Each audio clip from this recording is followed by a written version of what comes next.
So, hello everyone, welcome to Lukmaan IAS.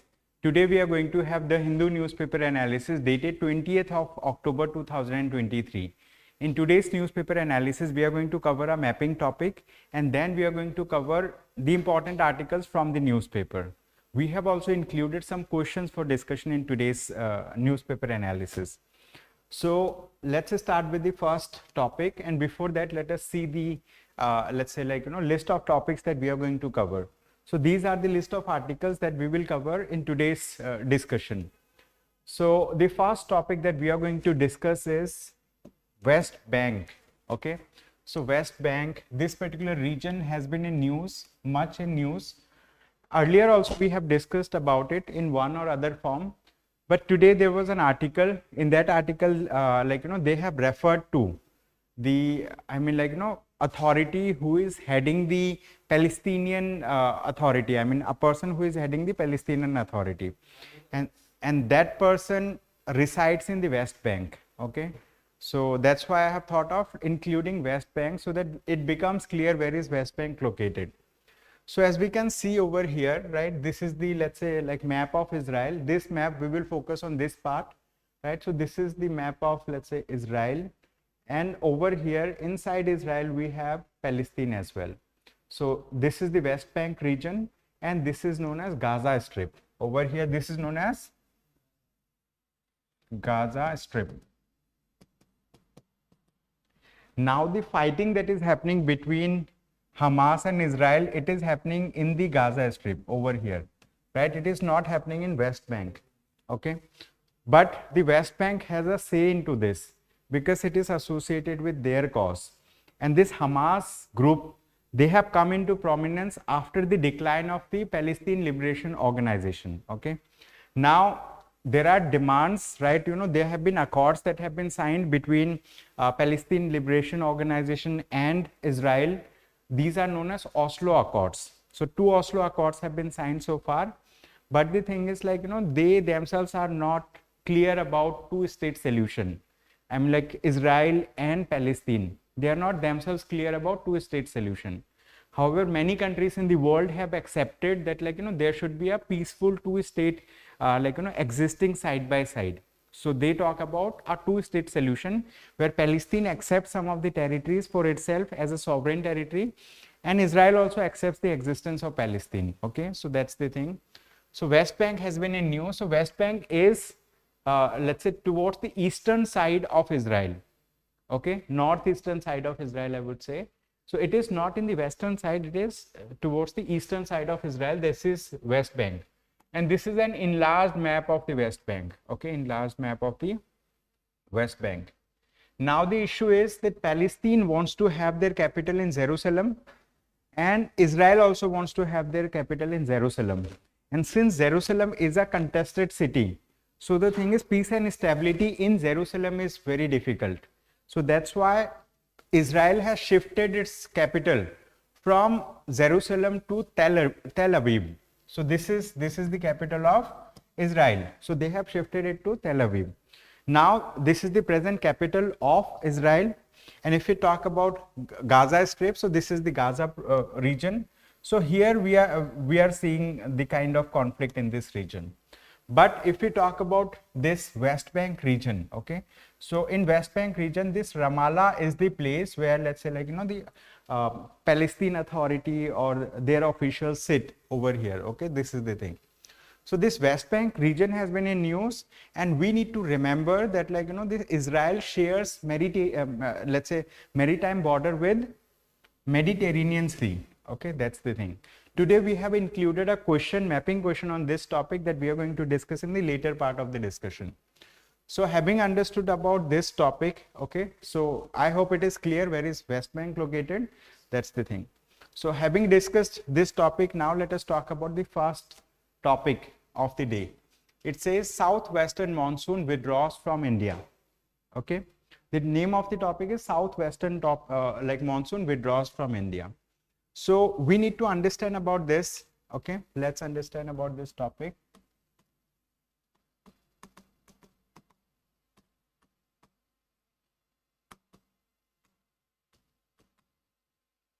Southwestern monsoon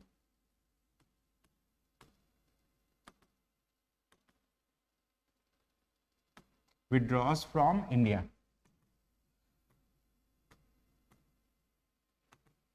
So if we talk about like monsoon in India, so like we need to see the map of India first to understand about this. This is the map of India. This is also the map of India. Over here, what happens? Like the India, I mean like India is a part of Indian subcontinent. So Indian subcontinent is a landmass. What happens? The southwest monsoon that we have, okay, this southwest monsoon is because like during the summer season from June to September, the mainland India and the Indian subcontinent region at large, so it is heated up, okay, it is heated up. This is being land mass, so this land mass gets heated up, and since it gets heated up, so the thing is it generates a low pressure area. And if we talk about the oceanic region over here, the oceanic region does not heat up as much as the land mass, okay, it heats up at a lower rate. So it has high pressure region and it has low pressure region, okay, it has low pressure region. Because of creation of high pressure and low pressure region, what happens? The winds started blowing up from the sea region towards the land masses, okay. So this onset of monsoon starts in the month of June, like in the beginning of the June, like 1st June, 2nd June, like that, okay. So monsoon, this onset of the monsoon happens in the month of June. And this monsoon, I mean like how it happens, it is because of the flow of the wind. So this direction of the wind is, let's say like it is coming from western side, it is moving towards north. It is moving towards north. So this is the thing. So it is coming from western side. So we see this is known as southwest monsoon. So where is it coming from? It is coming from, like it is coming from the southern portion, right? And it is coming from west. So the direction from where it is coming, okay? So it is like named in that regard. So southwest monsoon is coming from here, and the low pressure continues over the Indian subcontinent for a sufficiently longer time till the month of September, from June till September, right? So we see this, and after September the temperature starts going down, and now we have, let's say we are in the month of October. So now the temperature has gone down, so that low pressure region that was created, now the pressure balances out over here, and that's why we see receding of the monsoon. So the onset of the monsoon happens because of the pressure variance, okay, pressure variance, and that is the result of temperature variation, okay, that's the thing. So now in this article they have discussed about the article that we are talking about. In this article they have talked about that southwest monsoon withdraws from India. It has withdrawn from India. Why it has withdrawn, we have just seen, okay. So onset of the monsoon happens in June, then slowly and gradually the monsoon reaches in all part of the country, and then it starts receding, okay. So this is the thing. In this article they have talked about the data that was released by the India Meteorological Department, okay. It is known as India Meteorological Department, IMD. This is the department of the government of India that let's say gives us data related to weather forecast. It talks about long-term weather patterns. It talks about, let's say, climate related components, for example, temperature variation, pressure variation, rainfall variation, monsoon related data, okay. That's the thing. So this is an agency, and this agency uses one of the best, let's say, like tools for prediction of the monsoons. It also gets, let's say, like many inputs from the Indian Space Research Organization as well, okay. So that's the thing. So it has reached basically, like if we see over here, initially it touches the Kerala, then slowly and gradually it starts moving from here, I mean slowly and gradually it goes that way. Then the direction of the monsoon changes, and that is known as northeast monsoon. Now we have southwest monsoon, then we will be having northeast monsoon. So the direction entirely changes. So now this is just one part of the monsoon thing. So I have included few more images. In your free time you can download and see the patterns. You can draw this map also. It will help you to, let's say, remember in a long run. So with this we have another topic. This topic is also important. It says the shape of climate justice in a warming India. Okay, the shape of climate justice in a warming India. So in this article they have discussed about many important things.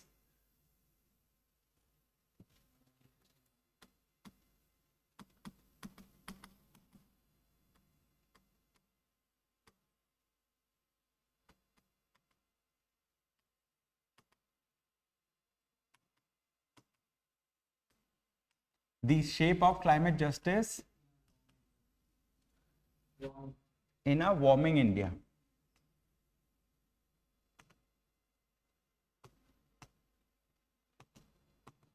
So now we need to understand few concepts. Concepts like, for example, one of the concepts that we will discuss about the, let's say, climate justice. What do we mean by this? Then we need to understand about warming India, or we need to understand about global warming, right? So if we talk about climate justice means making the world like a peaceful place to live for all the people. For the people, I mean human beings, and for the planet, for the plants and animals. So for that we need to do justice to the climate. We need to do justice for the to the earth as an entity, right? So if we want to do justice to earth as an entity, we have to maintain the ecological systems on the on the planet earth intact. And for that we need to go for sustainable development. Okay, we need to go for sustainable development. Means if we are doing development, so that development should be able to last for a long time, so that our next generation, next to next generation also can see the benefit, right? Can let's say reap the benefit of the growth that we have achieved. But that should be sustainable. So when we talk about climate justice, we want to do justice to the climate also, in the sense we are not doing reckless development. But the thing is, if we talk about the world, if we talk about the globe, all the countries have developed at different paces.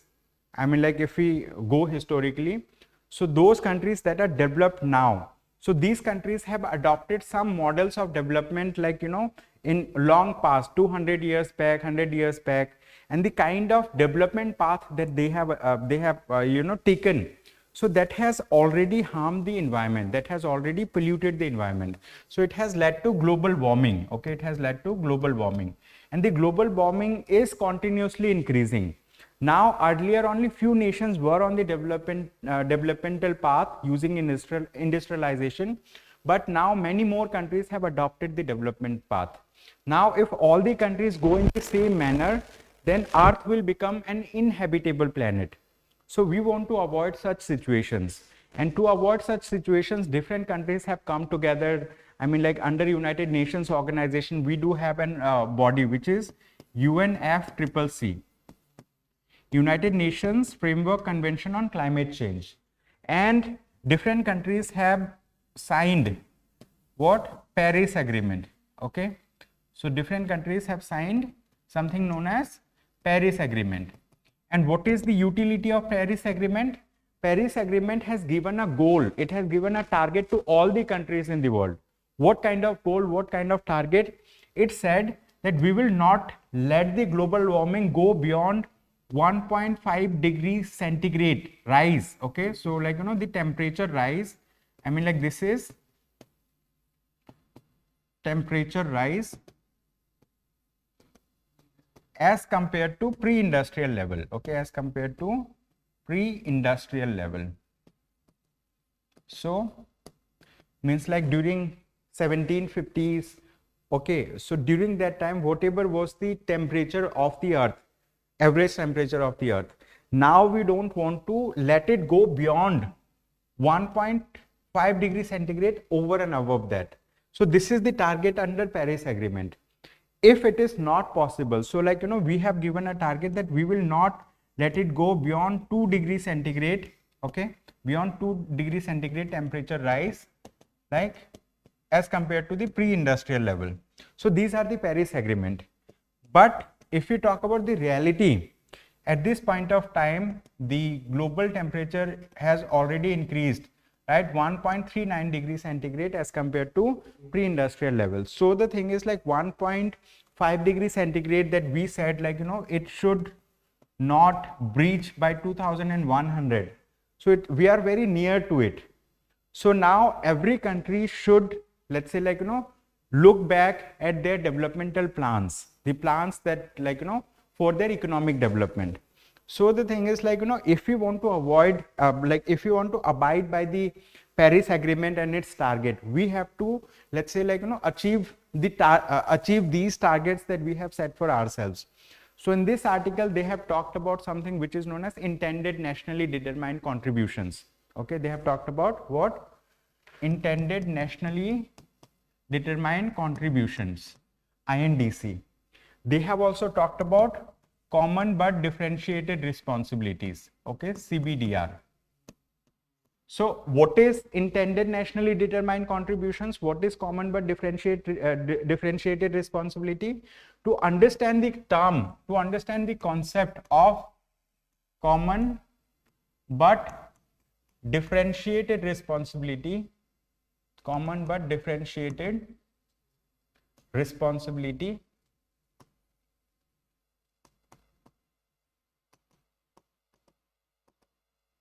in short, it is known as CBDR.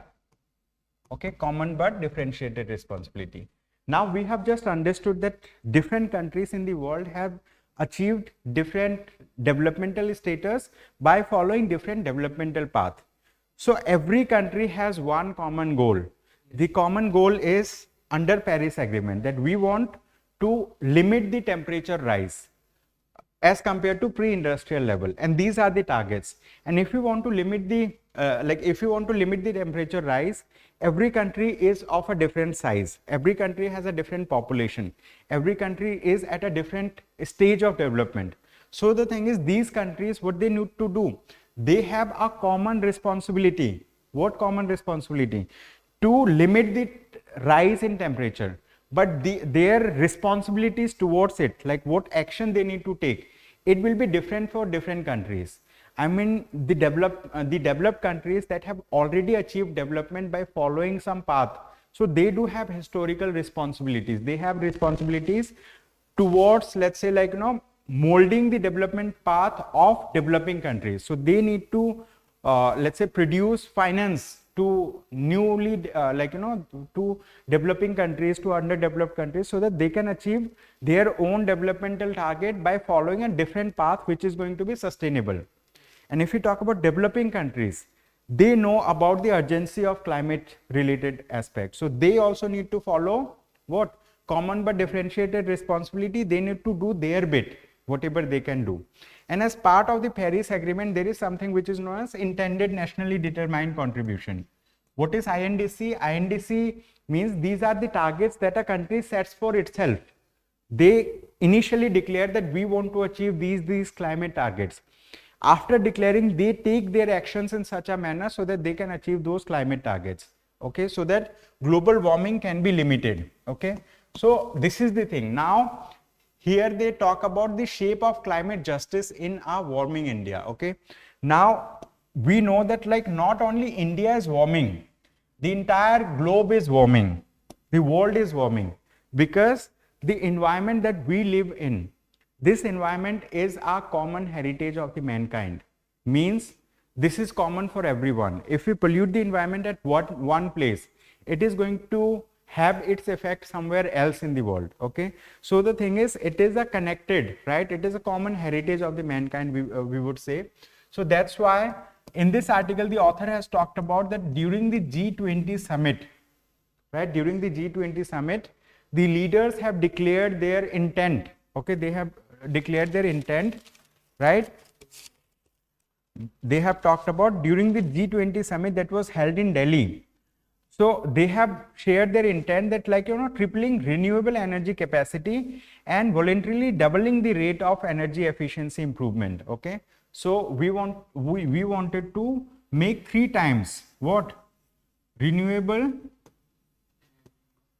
energy capacity. Renewable energy capacity. We wanted to make it 3 times. Then what was the second target? We wanted to double the rate of energy efficiency improvement. Okay, so we want to make it 2 times what? Energy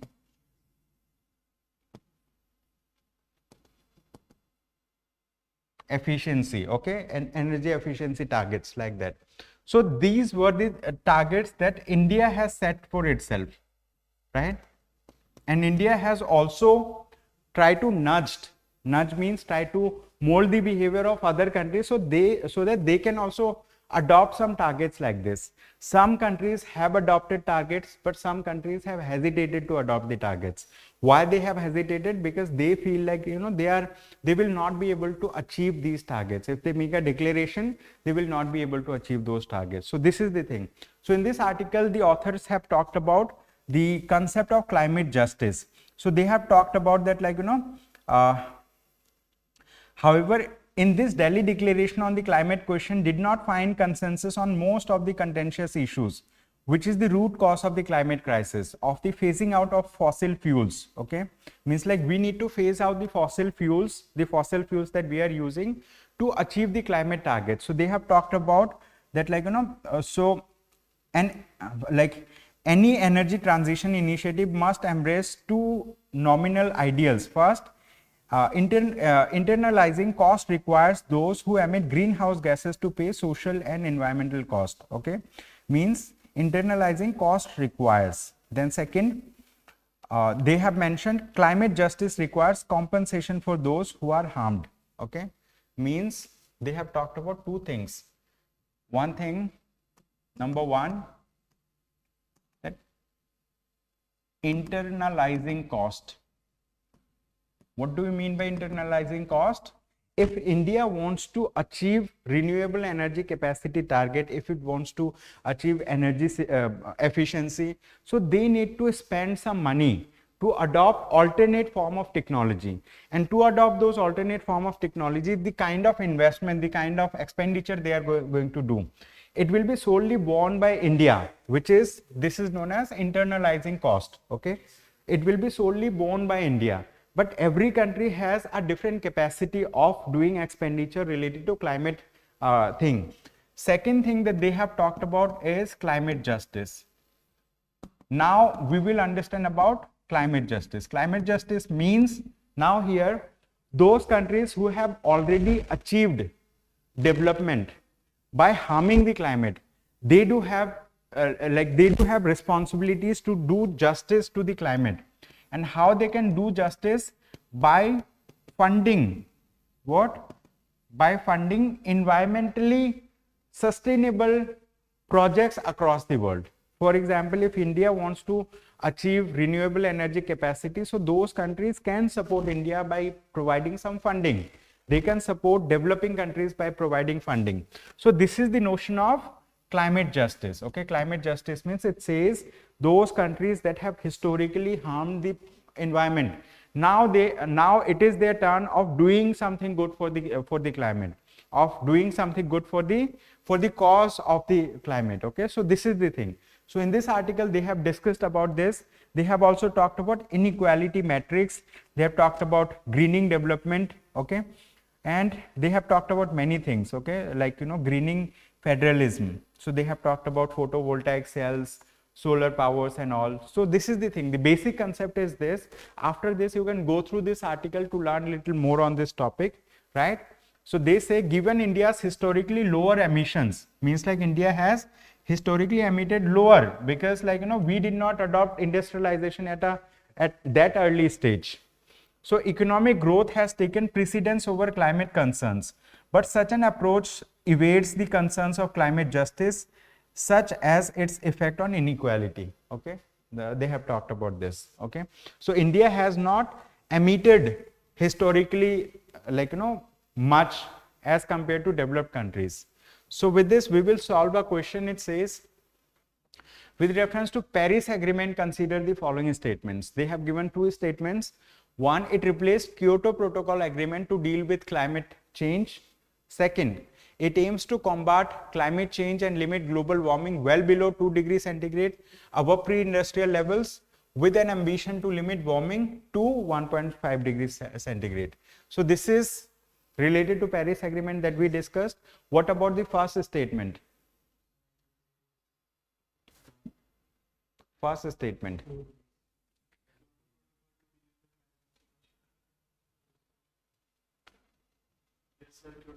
Both are correct. Okay, both are correct.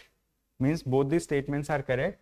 This one is right, this is right, so both are correct. Means this Paris Agreement has replaced the Kyoto Protocol Agreement. Okay, then like this is the target under the Paris Agreement. So you need to read both of them. So apart from this, there are many other climate related, let's say like pacts, climate related agreements. So you need to go through them as well. So in your free time, you can go through this document and understand this. Now we have another topic. It says an opportunity to recast India's food system, right? So this is related to food security in India. So in this article, they have talked about, right? What they have talked about is we have recently celebrated World Food Day. We have celebrated World Food Day on 16th of October, right? But the thing is, like, this World Food Day, we have realized that like in India, huge number of people are, let's say, suffering from hunger. Huge number of people are suffering from hunger. And just like, few days before or maybe a month before, there was an article that said 75% of Indians could not afford a healthy diet for themselves. So that showcases the grim picture that like, we do have inequality at its peak level. I mean, like, so we do not have equity in this society. The richers are getting rich, poorers are getting poor. Okay, so this is dividing the society into haves and have-nots. Now in this article, they have talked about an opportunity to recast India's food system. So in this article, the author has talked about that how we can change the food system in India. Food system, like how we can change. So they have given many such suggestions. So say like, nutrition, livelihood, environment, security. So on the nutrition front, India faces double burden of malnutrition. At one end, despite making great progress over the years, a sizable proportion of Indians exhibit nutrient deficiencies. Okay, so they say like, huge number of people showcases nutrient deficiency, and this is also highlighted by the what? There is an index, global hunger index. Okay, so global hunger index also talks about nutrition, nutrition deficiency. It talks about child mortality, child stunting, child wasting. These are the parameters. This happens because of nutrition deficiency among children. Okay, so they have mentioned National Family Health Survey 2019 to 21, 35% of children are stunted, 57% of women and 25% of men are anemic. Means like it talks about like nutrition deficiency among Indian citizens, be it children, be it women, be it, let's say, like, any citizen of India. So we do have nutrition deficiency. If we talk about livelihoods related thing, livelihood means like how people make up, let's say, like, how people earn money, what work they do. So when we talk about livelihoods, huge number of people are employed under Mahatma Gandhi National Rural Employment Guarantee Act, MG-NREGA. But in MG-NREGA, there is huge demand of work, but Government of India has, let's say, like, slashed the funding. So the funding that was there in earlier, that funding has gone down. And there are many other issues related to MG-NREGA also. Means like, MG-NREGA has a lot of issues. People do not have biometric done properly, job cards are not given, then also ghost beneficiaries, fake beneficiaries, lot of issues like that. Okay, so that has led to, let's say, deletion of huge number of beneficiaries from the MG-NREGA thing. Okay, although in this article they have not mentioned, they have talked about a foundation. It is Transforming Rural India Foundation. So according to a report by this foundation, more than 68% of marginal farmers supplement their incomes with non-farm activities. Okay, so huge number of people I mean like supplement their income, means like apart from doing work in the field, in the farming field, they also do non-farming activities. Maybe they become laborer, daily wage laborer somewhere else. So that's how they augment their earning capacity. They have mentioned about Mahatma Gandhi National Rural Employment Guarantee Act and other forms of casual labor are picking up this slack, like indicating a lack of skills or opportunities for income diversification. Okay, that's the thing. So they have now, the author has suggested to adopt a three-sided model. Okay, to solve these interconnected challenges, we need a triad approach that engages all the three sides of food system: consumers, producers, and middlemen. Okay, so this is one of the thing. So one of the suggestion is that first, consumer demand needs to be shifted towards healthy and sustainable diets. Means people who demand, I mean like food items, so their demand preferences should be shifted towards healthy and sustainable diets. So we need to shift to a food plate that is healthier for people and the planet. Private sector drives aspirational consumption pattern in India, in India's billion plus industries. Okay, so what corporations have done, means like in this article they are saying that those private organizations that are selling food, I mean like maybe in urban areas also, many people, let's say, started ordering food from outside, and these food stalls owners, what they do, they promote those foods that are less costly, I mean like for themselves as input, but they are able to make huge profit, but they are not healthy, they are unhealthy diets. So earlier also there was an article on same topic that talked about that these companies should be nudged, there should be regulation that these companies, the food that they are selling to people, the packaged food, they should have label like healthy, unhealthy, like that. Okay, means like as of now we have this thing, what, vegetarian, non-vegetarian, vegetarian, like that. But apart from this, healthy, non-healthy, like in health metrics, how much beneficial is that food, they have talked about earlier. So what corporations have done to mainstream imported oats or quinoa in India can be done to locally grown millets. Okay, so now they say like oats, etc. corporates, I mean like have adopted oats, their packaging, so it has become a thing that like most of the Indians purchase in packaged food. So they say like we can do the same thing to millets also. Millets can be packaged, millets can be sold, so like it is a healthier option. Apart from this, alongside this, means like the author has talked about other things also.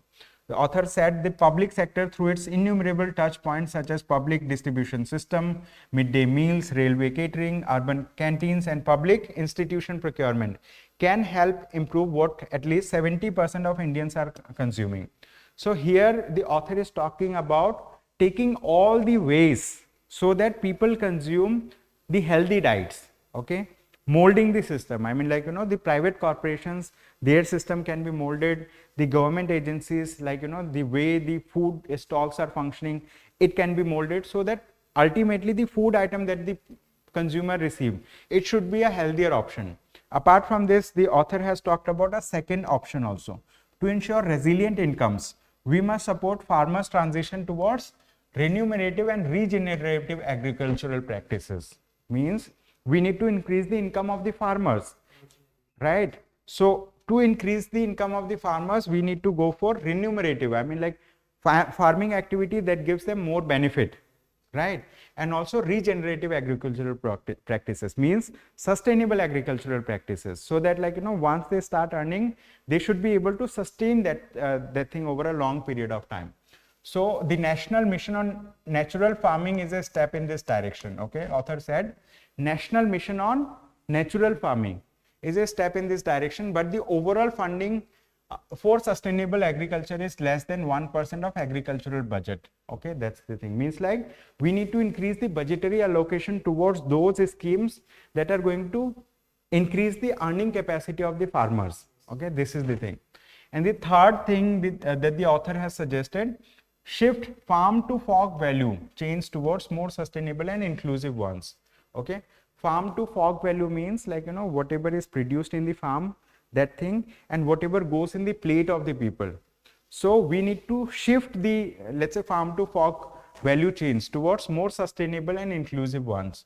A critical approach to enhance rural farming income is to enable more value addition of agricultural produce in rural areas. Okay, so author has given many such suggestions. One suggestion is like whatever consumers are consuming, they should be healthy.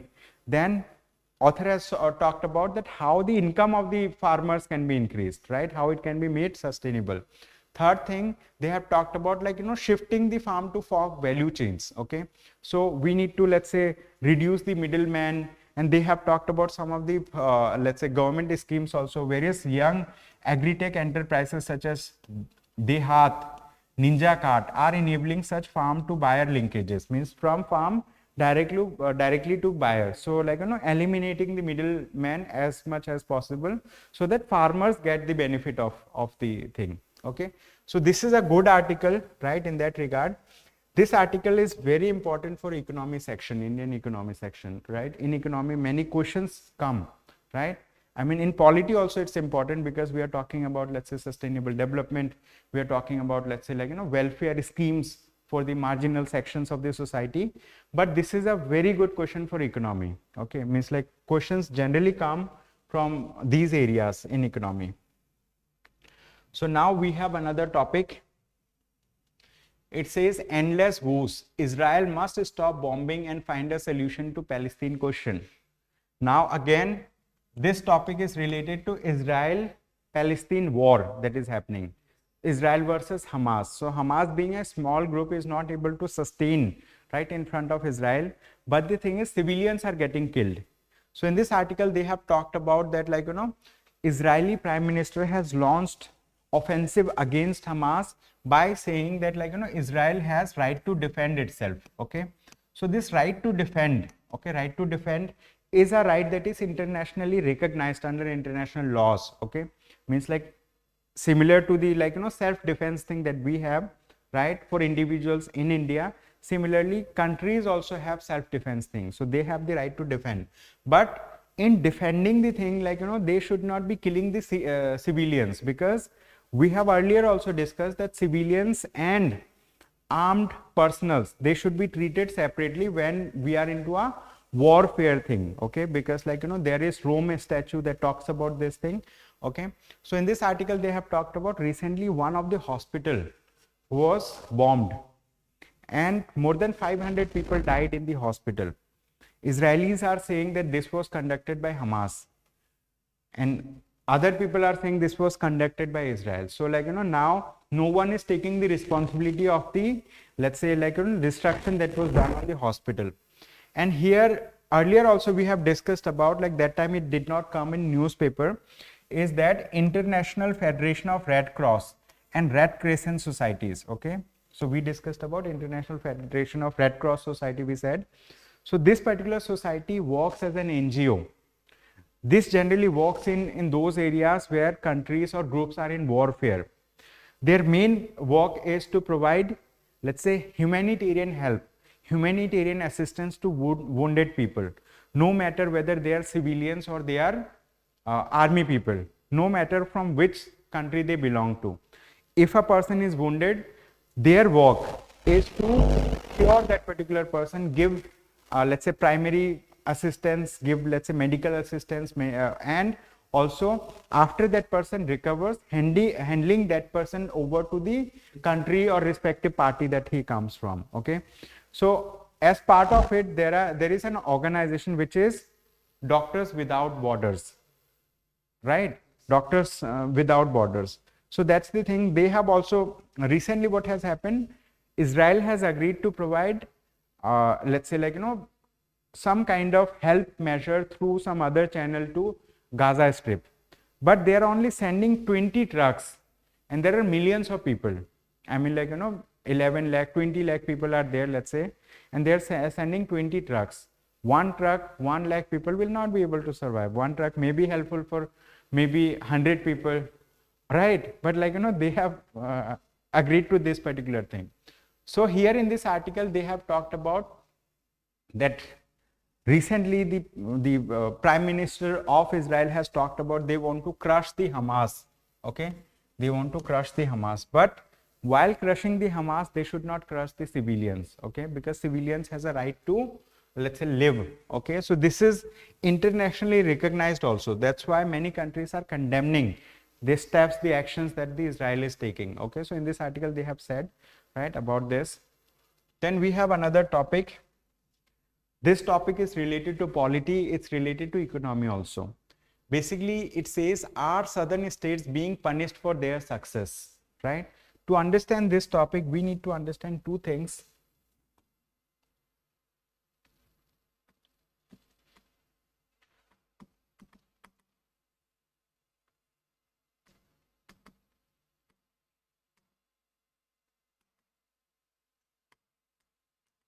Are southern states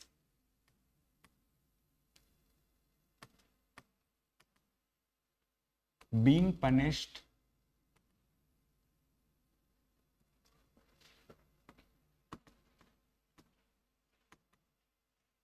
for their success? Now let us understand about what success we are talking about. So when we talk about southern states, right, when we talk about southern states, we are essentially talking about 5 states in South India. What are those states? One of the states is, let's say, Tamil Nadu,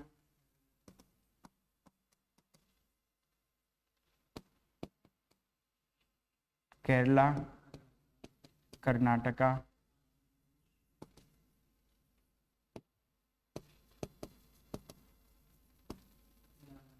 Andhra Pradesh, and Telangana. So these are the 5 southern states. Basically what has happened, we have conducted census exercise. The census is like counting the population in a country. So that census exercise earlier was conducted in 1971.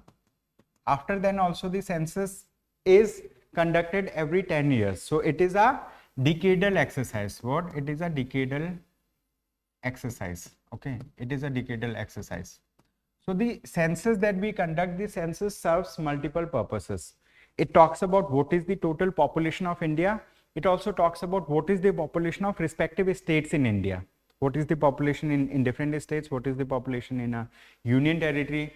Accordingly, by knowing the population composition in different states, the government of India is able to formulate plans like welfare scheme related plans, and also this census data is used, right? Census data is used by Finance Commission. Okay, it is used by Finance Commission. So the government of India sets up Finance Commission once every 5 years, and this is set up by the President of India. Okay, it is set up by the President of India, and this Finance Commission acts as a constitutional body. What body? It acts as a constitutional body, right? Finance Commission is a constitutional body.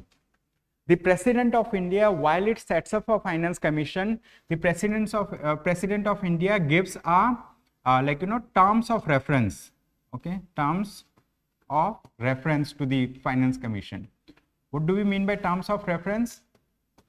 Terms of reference means all those things that the Finance Commission should look into and suggest the government of India for devolution of, devolution of what? Funds from the central government to different states, right? For devolution or like for sharing of funds from central government to different states. So these terms of reference talks about, let's say, see the population composition, right? See demographic dividend, or maybe there are many other terms can be there. Okay, yeah, forest ecology, many other things.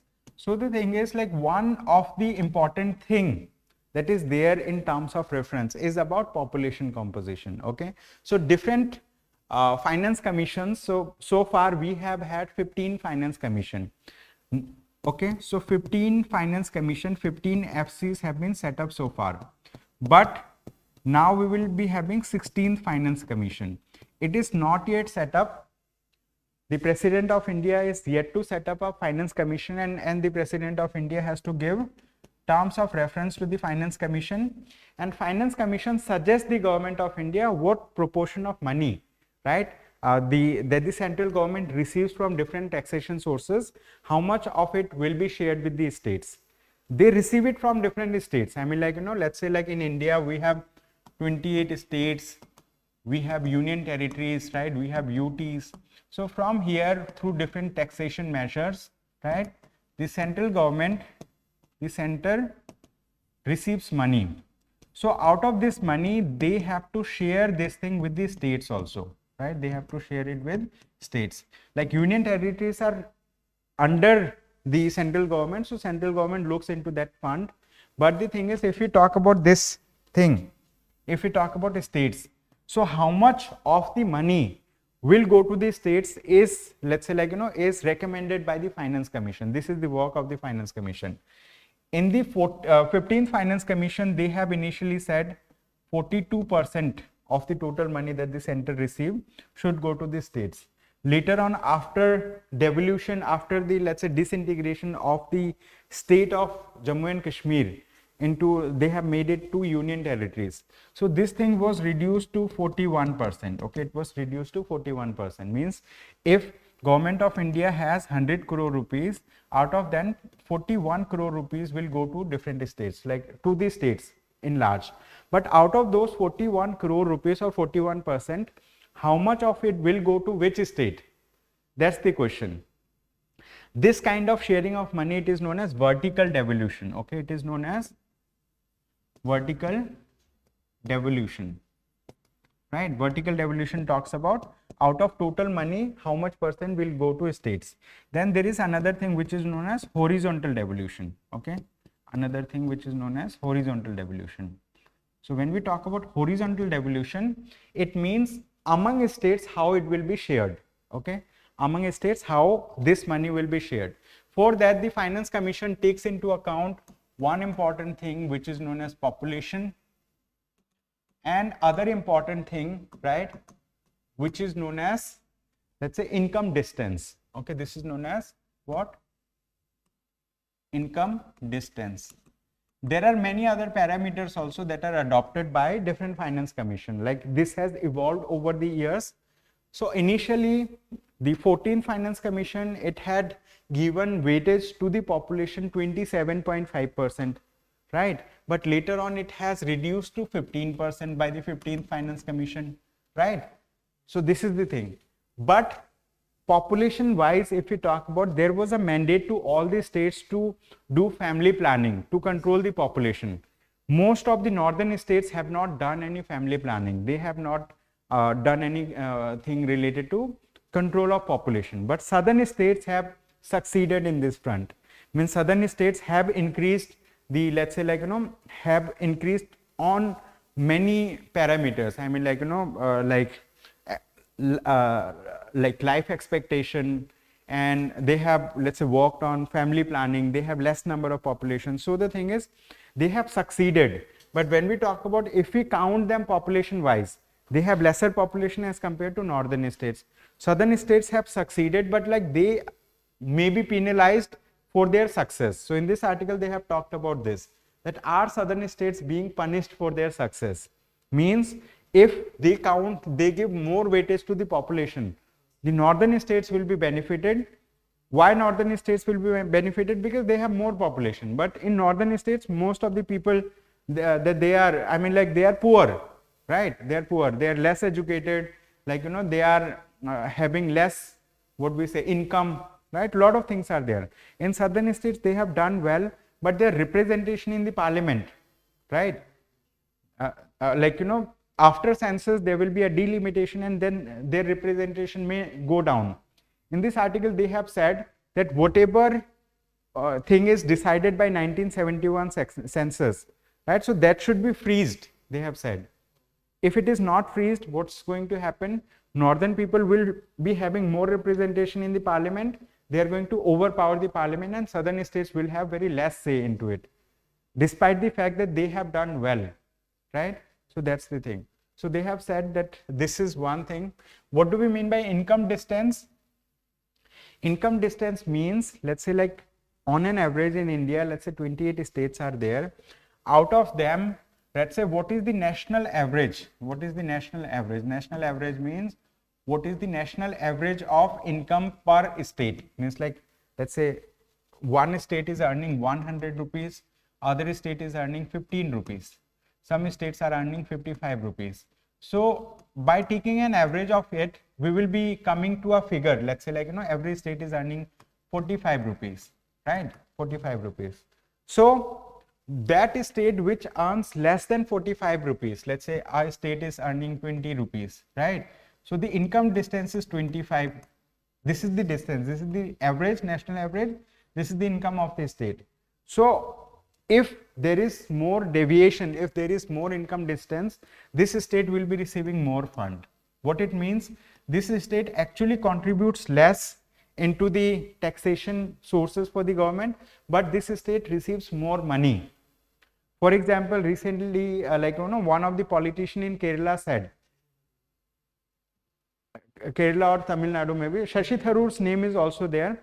So they have said like, if we are contributing 1 rupees, if we are contributing 1 rupees to the central government, we are getting 35 paisa, okay?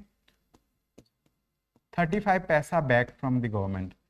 And however, if the UP, it spends 1 rupees, it gets 1.6 rupees. That's the thing. I mean, like, so those states that are poorly performing, these states are incentivized. These states are given more benefit, okay? So these are the things that have been highlighted in this article. So they say that are southern states being punished for their success, okay? I hope it is clear to us. Yes. So with this, we will move to another topic quickly. This says why SLLs have also need to be reformed, okay? So we need to understand what are SLLs, okay? Special and local laws. Now here, this topic has been written in the context of the recent criminal bills that have been introduced in the parliament, okay? So we will quickly go through these criminal bills to understand about them, right? So name of the topic is why SLLs why SLLs also need to be reformed.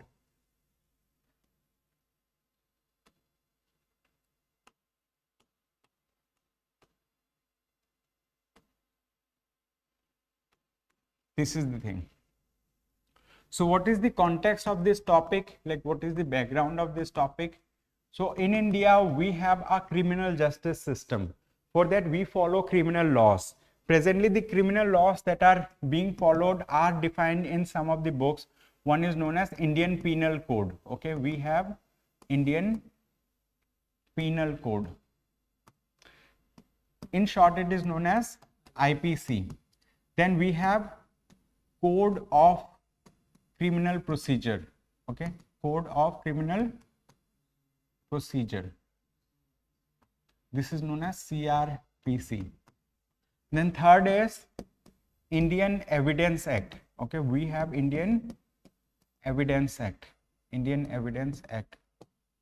So these are the criminal laws that are functioning, let's say, in India. But recently, in the Parliament of India, they have, let's say, introduced few criminal law bills.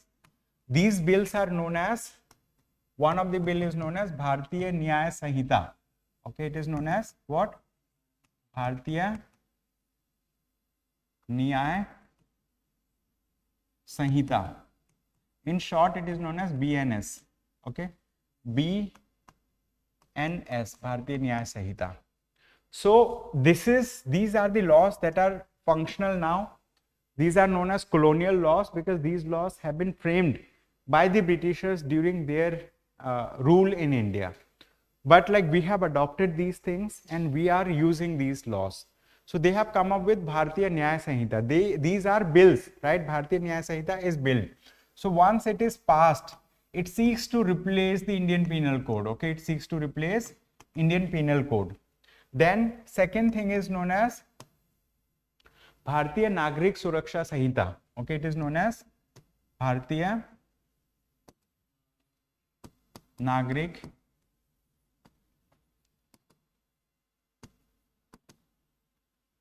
सुरक्षा संहिता, okay, भारतीय नागरिक सुरक्षा संहिता. Third is भारतीय साक्ष्य.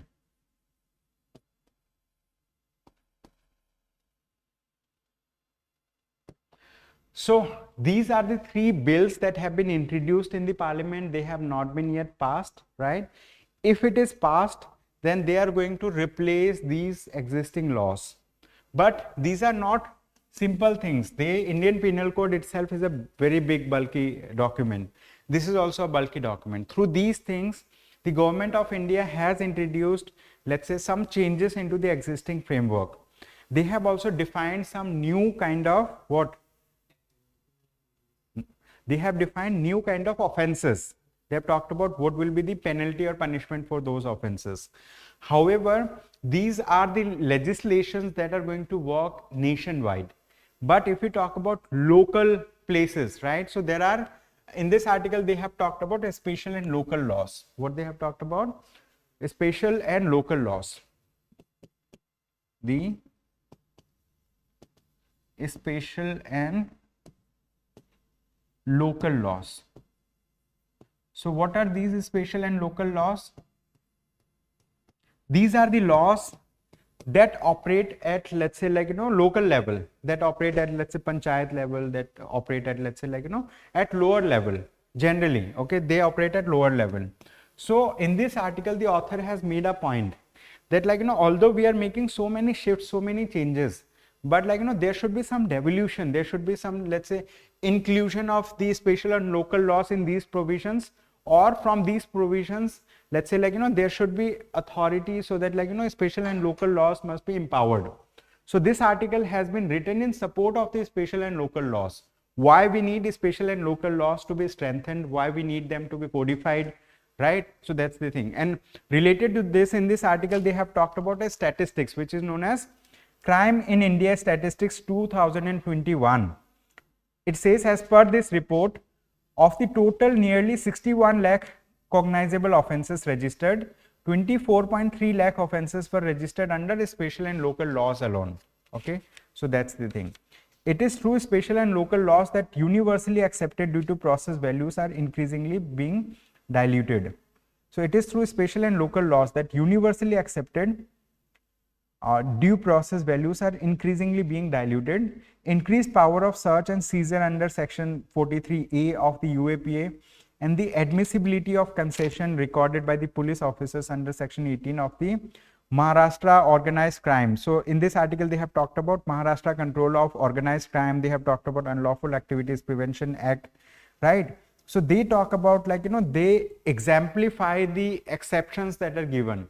They talk about that, like, these draconian laws that are there, for example, UAPA, is being applied for petty cases also by the government to target some of the opposition parties, to target, let's say, like, people from the media. Recently, I mean, like, NewsClick was much in news. Then there is another organization. It is known as The Wire. Maybe you have heard about it. The Wire. So this is also an online news portal. Its founder is Siddharth Vardharajan. Okay, so he was earlier working with the Rajya Sabha TV. So in Rajya Sabha TV, there was a program. It is known as Indian Standard Time. He used to interact with foreigners, diplomats and all. Later on, he has started his own venture, which is The Wire. Like most of the people of The Wire, they have been targeted by the government, and their smartphones have been seized. Even the owner of The Wire, the chief editor, like, his smartphone and devices have been seized by the government. So that's why in this article, they talk about that, like, these usage of UAPA and other thing, they exemplify the, let's say, like, draconianization. I mean, like, they talk about that usage of these things is not appropriate. So that's why we need to strengthen the spatial and local laws, and these follow the spatial universally accepted principles. Okay, so in this article, they have talked about this. They say non-inclusion of the substantive and procedural aspects of special and local laws in ongoing reform project is a serious limitation. They say like, this kind of overhaulment by not including this thing is a serious limitation. Okay, so we need to learn more about special and local laws. In this article they have talked about this. Okay, a lot of thing has been written, but much less about special and local laws has been written in this article. They said that special and local laws are needed, but what are they? It is less mentioned.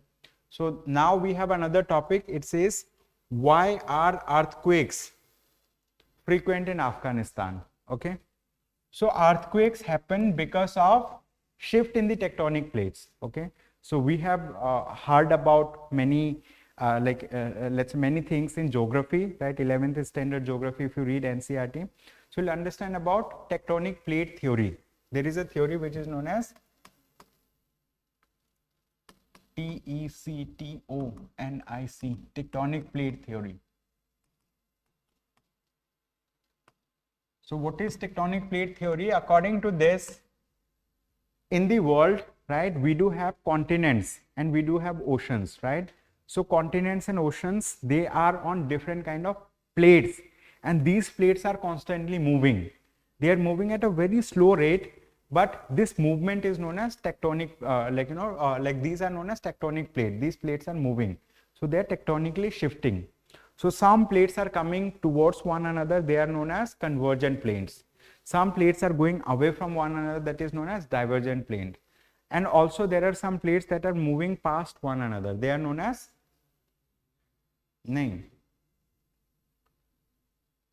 transform boundaries. Generally they say transform boundaries, like that. Okay, so why earthquakes are happening in Afghanistan? It is because of this particular tectonic plate. So they have this Chaman fault and the main Pamir thrust. Okay, they do have these faults, and over these faults, because of shifting of these faults, right, it leads to earthquakes in Afghanistan. Recently we have seen 6.3 magnitude earthquake was noticed, and 2 times that earthquake was noticed. So it is generally aftershock is told to those earthquakes that are of less intensity than the previous one. But in this article they have said that earthquakes are frequently happening over there because of shift in the tectonic plates and because of the fault that lies. Okay, because of fault that lies. Okay, that's the thing. So fault is there in Chaman fault and also main Pamir thrust. What you need to do after this, you need to do a mapping. Where is Pamir thrust located? Where is Chaman fault located? If you are able to identify these places, you will be able to identify much more related to this. So in this article they have talked about why what is hypocenter and epicenter. They have talked about many things. What is anatomy of earthquake, means how earthquake happens. Okay, how earthquake happens. Earthquake is made up of chunks of solid rocks called tectonic plates. Earth discontinuities in rock masses along with they move are called fault lines. These fractures are a result of tectonic forces and stress that build up the earthquake's lithosphere. So they have talked about this. Okay, that tectonic plate and all. So what you need to read, you need to read the tectonic this tectonic plate theory. Okay, tectonic plate theory. So that will help you to understand. Means in geography we discuss about all of it, but I did not get much time to include images related to it. So that's the thing. Okay, so it is an important topic. So we need to read about earthquakes also. Maybe in prelims exam they may ask about earthquakes, they may ask about earthquake waves. We do have different forms of wave, type of wave. P wave, right, S wave, primary waves, secondary waves, love waves, right? We do have different waves, and these waves propagate at different through different mediums, right? And we do have shadow zone also. A lot of things are there. You need to read that chapter in NCERT, right? So we have another topic. It says, with reference to earthquake, consider the following statements.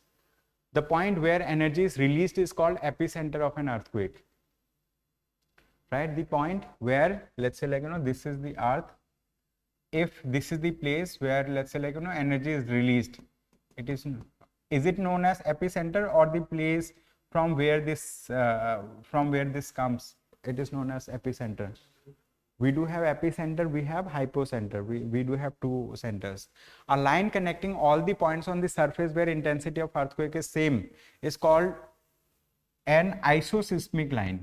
Okay, a line connecting all points on the surface where intensity of earthquake is same. For example, on the surface of earth, this is a point, this is another point. Like, you know, we have witnessed earthquake. If we connect these points, this is known as isoseismic line. So now they have asked which of the above statements are right. Tell me which statement is right. Both the statements are right. Let's see. Only second is right. The point where energy is released is called focus of an earthquake. ठीक है, जहाँ पे होता है, this is known as focus. कहाँ गया? This is known as epicenter. Epicenter, hypocenter. एक बार देख लेंगे इसको, because I have also not revised it long back.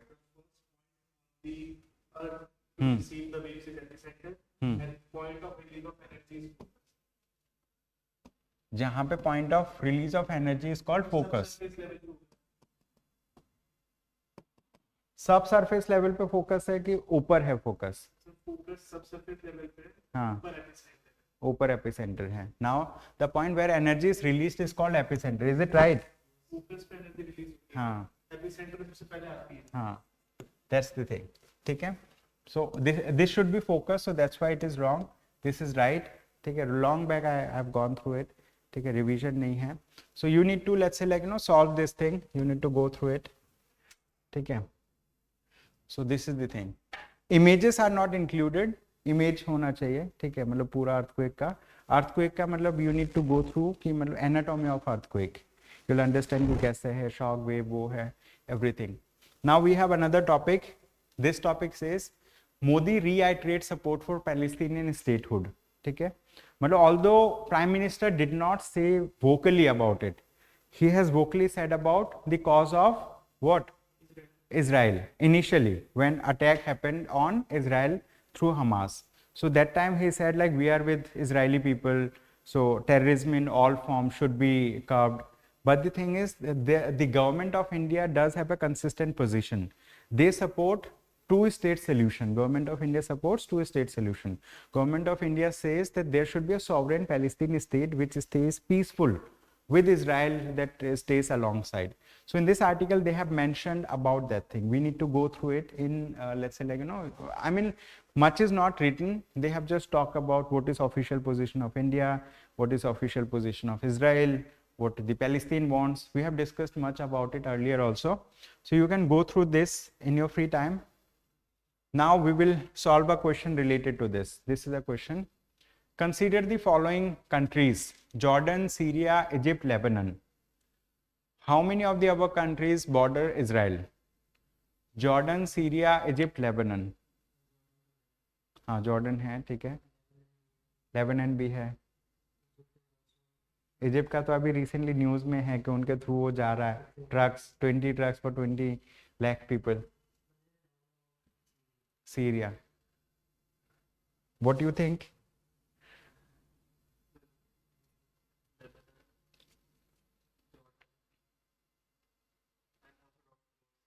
हाँ, ठीक है. हाँ, let's see the map. D is the right answer. ये जॉर्डन है, जॉर्डन तो है ना, इजिप्ट भी है. लेट्स से मतलब उस तरीके से नंबरिंग नहीं कर रहे हैं. सीरिया ये रहा, सीरिया इधर. ठीक है, it shares border and Lebanon is there. चारों है. ठीक है, मतलब Jordan, Egypt, Syria, Lebanon, all the four countries share border with what? Israel. ठीक है, हाँ, land border. That's the thing. All these four countries. तो चारों है. Israel borders Egypt, Jordan, Lebanon, and Syria, and the Palestine territories of West Bank and the Gaza Strip. It shares maritime borders with Cyprus, like that. ठीक है, Gaza strip और Palestine ये नहीं, बस countries का नाम पूछा है. So that's why. ठीक है. So we have included other maps also. In your free time, you can go through them. Then we have China building its nuclear arsenal faster than previous estimates, US said. Okay, so that's the thing. I mean like China is building nuclear arsenal or nuclear power. So this has been said by the like US Congress. So the annual report required by Congress is one way the Pentagon measures China's military capabilities. So in this article, they have not much mentioned, but they have said that China is increasing its power. So because like, you know, USA considers China to be one of its adversaries, right? So that's why it is the thing. Now India's share of growth to rise to 18%. Now again, this is a short topic, will be quick. It says IMF's Krishnan Srivastav sees India's central government likely to meeting financial year 24 fiscal deficit target of 5.9%. Okay. So in this article, they have said, they have talked about a report that is released by International Monetary Fund.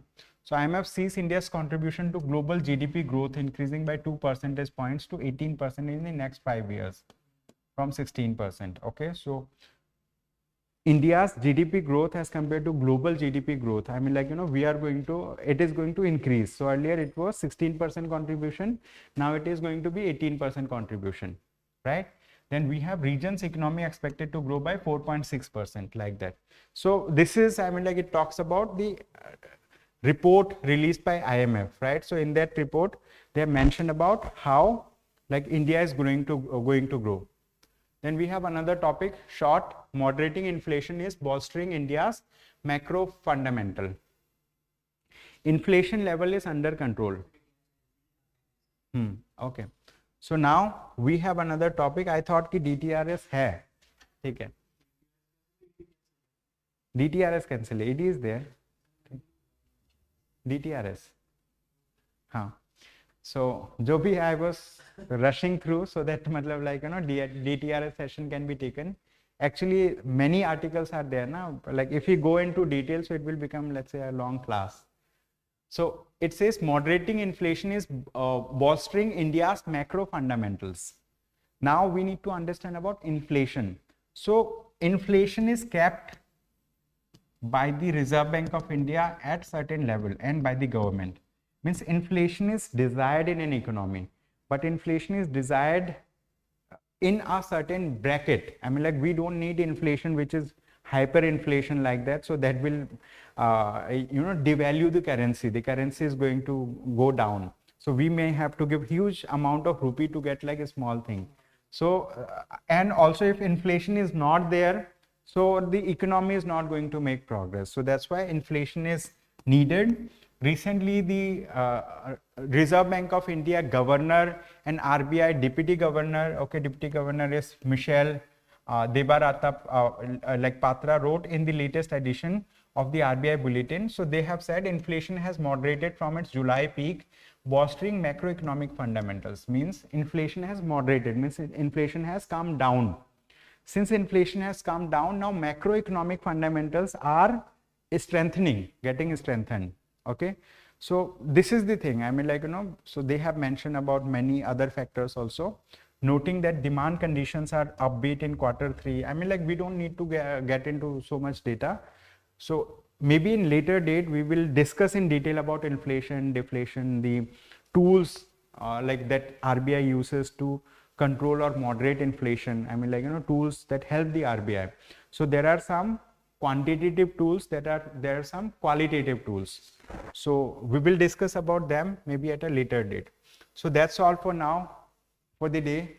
Thank you so much everyone for attending today's session. I hope you have a good day ahead. Thank you.